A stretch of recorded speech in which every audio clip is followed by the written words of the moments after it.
Hello everyone. In this video, I'm showing one method for, which is a non-computational method for populating a sphere with clones, like if you were to make a dog or children's toy.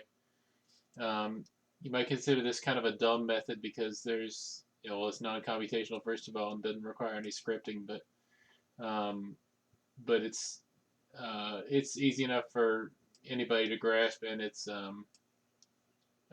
fairly, fast, reasonably fast. So to start with, I'm going to start with an empty file in the part workbench.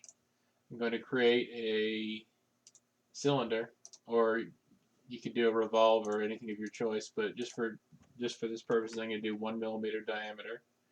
I'm going to increase the height to 30 millimeters, and just leave that like it is, so you have one long spaghetti strand. I'm going to select our cylinder. I'm going to go into the draft workbench. I'm going into modification, array tools, and polar array.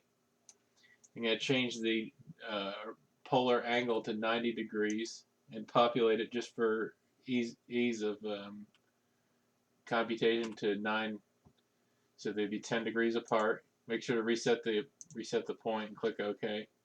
Now make sure the array is selected in the tree view. Come down to the axis. We're going to deselect or zero out the Z axis and make it instead the Y axis. So you have this fan shape. Now we're going to come into our array and downgrade it to bust it apart into individual cylinders. Going to take our top one again, come into modification, array tools, and polar array. I'm going to change once again the array angle, polar angle to 90 degrees and populate it with 9 clones. Reset the point, click OK. Make sure the array is selected again, and again we're going to zero out the Z-axis and instead make it the X-axis. So you have another fan shape that goes in the opposite direction. Make sure to downgrade the array so you have to bust it into individual cylinders. I'm going to take the bottom one, go into modification, array tools. We're just going to repeat this process. Make sure it's on 90 degrees and 9 clones and reset the point. Z-axis will be fine for this one. I'm going to leave that like it is. That one we can actually change to 80 degrees because we don't need the last,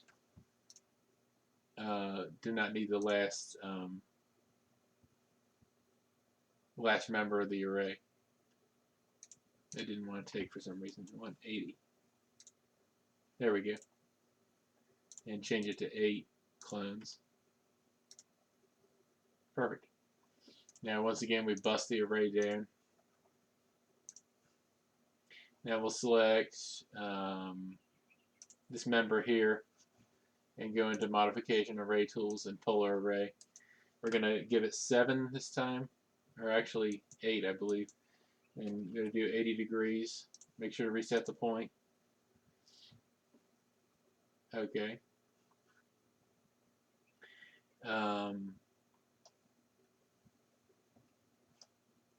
Now we'll bust this array apart into individual cylinders again.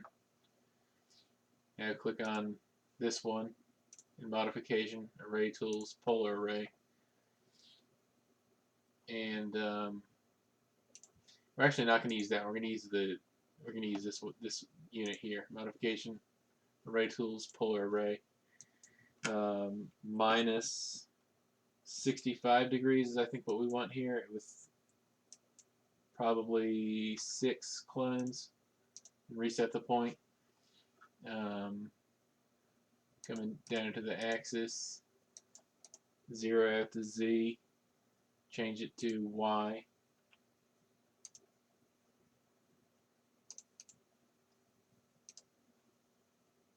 Excuse me, we're going to change that to X.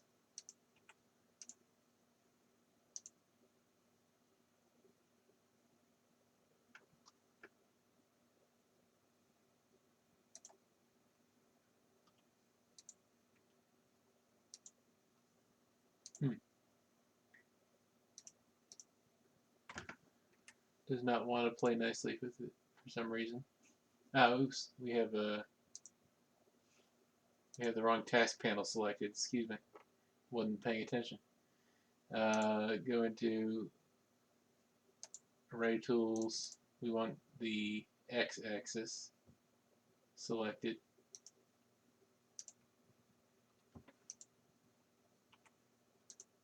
There we go. All right. Once again, we're going to downgrade that array. Yeah, there's probably other. I know there's other methods doing this. What hopefully we'll explore in the channel in the future.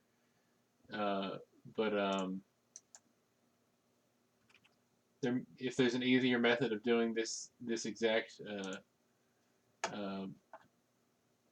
result, then feel free to leave a comment below, and we'll get back with you. Or you can leave a video response or do your own video, of course. But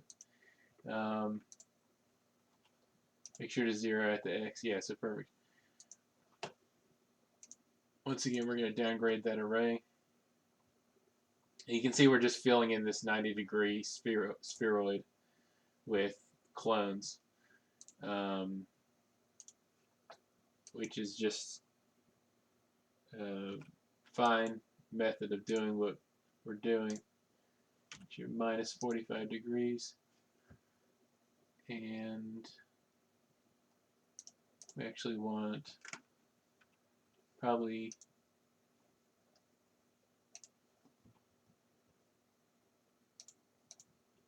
about 50 degrees. Yeah, that's about perfect right there. One easy thing about doing this is that you always know which one is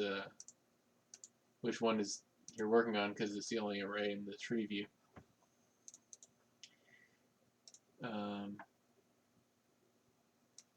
Let's see.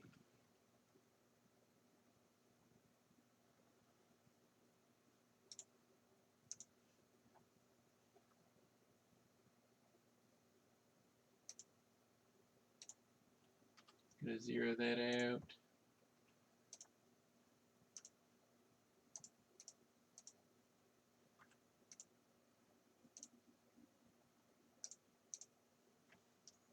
Try.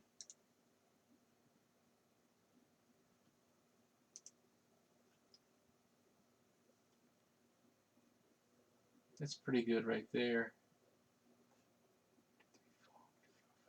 Yeah, we actually want 4 instead of 5. Yeah, that's better. Much better. Alright, we're going to go ahead and downgrade that again. Now we're working with the y-axis. I think we're going to use 3 this time. Probably 40 degrees.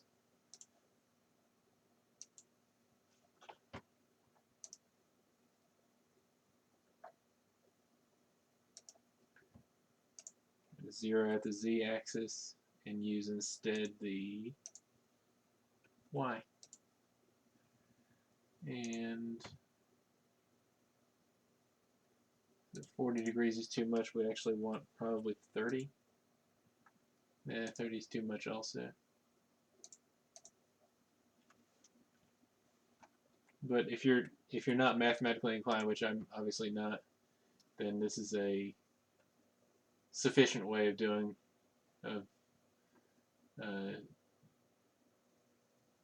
producing a satisfying enough result, of course. Just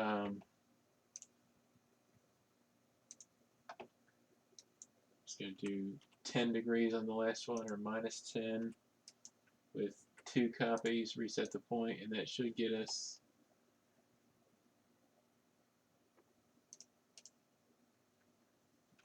try 15. Yep, 15 is perfect. Alright, so now we're just about done. We're going to downgrade that last array. We're going to select our bottom cylinder, shift select our top cylinder, and then we're actually going to upgrade these all into a compound, and then upgrade it again into a solid. Alright, so we have our solid. We're going to select that and go back into the part workbench and click on mirror. And it doesn't matter which plane, because you're going to use them all.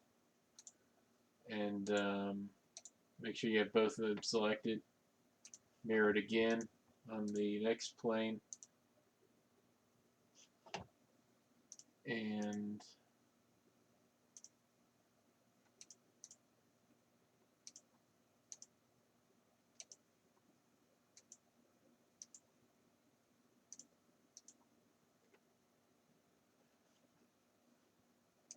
once again, then you're going to mirror it on the last plane.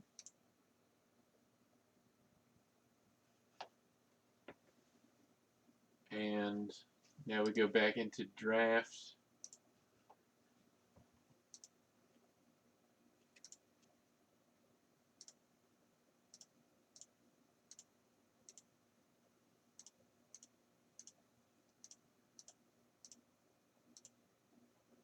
Select all 8 of them and upgrade them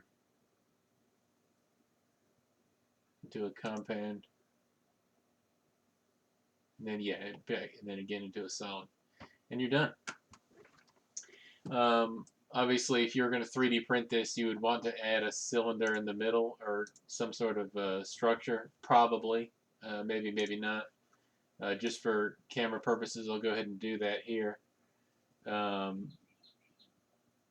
just say 25 millimeter diameter. Yeah, and there you go. You could use a octahedron or a icosahedron, or almost any shape you want on the inside, even a square. But the only caveat here with this method is that if you want to join these two together, FreeCAD will often throw an error and delete some of these cylinders. Not many, but a few. You could just ignore it or rebuild it at your convenience, or possibly just export both of these and join them together in your slicing software. Yeah, but there's the final result. So it's kind of like a dandelion seed head. All right, we'll see you in the next video. Bye.